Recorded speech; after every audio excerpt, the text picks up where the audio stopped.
All right, it's time for Terminator 2 Judgment Day to see how well it looks on a 120 inch BenQ projector. Now, please keep in mind, this is not the best projector screen. I am getting a really great projector screen that's $100. It's very affordable and it's really good. I will talk about that next week. But for right now, I just want to see how well does Terminator 2 Judgment Day looks and works on my BenQ 4K HDR HT-2550. I don't remember. I don't know if I did. Maybe I did, but I can't remember if I did do any. I think I probably did. I'm sure there's a video of it, but it's good to revisit to see how these new settings that I'm using work on this projector. Remember, I'm not using any filters, guys. Forget about the filters. They're just a bunch of gimmicks. I'll show you the settings at the end of the video so you can use it. They're pretty much the same settings that I use on a Saving Private Ryan. So let's jump into it. Let's check it out. For the purpose of this video, I'm going to turn off all the lights. All the lights will be turned off. Well, I have to say this is pretty good. Look how shiny the detail is on that bike. And, you know, when I bring my camera a little bit closer, you will see like the reflection on the Harley Davidson here. There's plenty of good detail here and it looks pretty darn good. I'm sure some of you guys will be familiar with some of the houses here and some of the roads here in California. Okay, and this is in Southern California, Los Angeles County, and that's where it was filmed, in Los Angeles County. So Los Angeles County, California, I'm sure you guys will be familiar with some of the roads here and whatnot. And this, I believe this is San Bernardino Valley. It's from what I understand. But anyway, I could be wrong. It looks good. Again, this is the beauty of using a projector and watching movies on a projector. Is you see things that you normally wouldn't see on your on a small television. You know, this is why the movies should be appreciated and should be watched on a big projectors. I mean, it looks good. It looks good to me. And even here, it looks pretty darn good. Now, everybody should understand, this is not Arnold. This is Arnold's stunt double. Because you have to remember, guys, back in the days, these movies were much, much more dangerous, much, much more difficult to make because they didn't have the CGI capabilities with the green screen that we have today. So everything had to be practical. I mean, this truck, it's a real truck. This dirt bike, it's a real dirt bike. And this Harley Davidson, it's a real Harley Davidson. And these are the actors. These are the two human beings. There's no green screen here. So this is why the Terminator 2 Judgment Day still stands out even to this day, because these movies were much, much more difficult to make and more dangerous to make. So of course it's really difficult to top what the Terminator 2 achieved here. And even here, the quality is pretty darn good. Man, I have purposely turned some lights behind me. I don't know if you guys can tell, but I have some lights right around here behind me, like a couple of white bright lights on the left and the right side, just to see how well does this projector handles with a more light environment. I mean, it looks great. Again, this is something you have to see in person, and when you see it in person, then you're truly going to appreciate just how good it looks. Okay. And of course, there's the famous scene that you all guys love.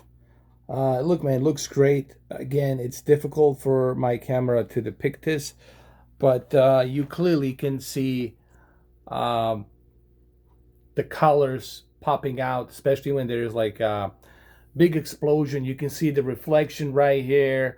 So it really looks great, honestly. And that's what you get. when you have a pretty good projector with a color wheel that reproduces the color accuracy with Rec 709, you know. But I did use my settings here. Let me show you what type of settings I used. Okay, let me show you. And this is what I used right here, just so you guys know. Brightness 50, contrast 50, color 63. The only reason I use color 63 is because I wanted the color to look a little bit, I want the color to pop a little bit. Not too much. There's no oversaturation here. Trust me, 63, I'm not oversaturating. And the sharpness, I left it at 8 to give me a little bit of that cleaner, sharper detail on this big 120-inch screen. And it looks great. Now, as far as the color temperature, guys, color temperature, you always keep it at normal. Keep it at normal because that's where it needs to be. I will always keep telling people keep it at normal. And of course, your color gamut should be on automatic. HDR brightness, guys. HDR brightness, don't mess with the HDR brightness. Leave the HDR brightness the way it is, okay? Otherwise, you're gonna screw it all up. This is a projector. This is not your LED television. Okay, this is a projector. Just remember that you cannot adjust the settings the way you adjust on your TV the same. It doesn't apply the same on the projectors. What I'm trying to say is this. The settings that you use on your television do not apply to the settings on the projector. It's a totally different beast. Projectors are totally different beasts than the television. Okay, so don't try to utilize the same principle from your television settings onto a projector settings. It's not going to work, okay? And those are the settings, the same exact settings that I use on Saving Private Ryan. All right, well, there you have it. Now, a lot of you have a question regarding the rainbow effect. Guys, the rainbow effect, it's something that there's maybe a handful of people who can see it. I'm not saying that those individuals don't exist. Of course, we're all a little bit different. And there's individuals out there who can see the rainbow effect from a DLP, from the color wheel that it's spinning. Okay, basically that's what he's doing. He's doing this, and you see that it's spinning, spinning, spinning, spinning, spinning, spinning, spinning, spinning. You see the rainbow effect. You see, but you can only see that. There's only certain individuals who can see that, but you, majority of us, only a camera will depict that. Honestly, the camera lens will only depict that. Majority of people will probably not see it. If you look for it, maybe you're going to see it. If you use a magnifying glass, you'll see it maybe here. You'll see a little bit, but that's because we're using a camera. We're using a camera to film this. With your own two eyes, you're honestly not going to tell the difference. You know, some of these CGI effects from 1992 still have, they haven't aged that badly. Honestly, they still look good. That really shows you, like, ahead of its time. This movie was really filmed, was filmed way ahead of its time.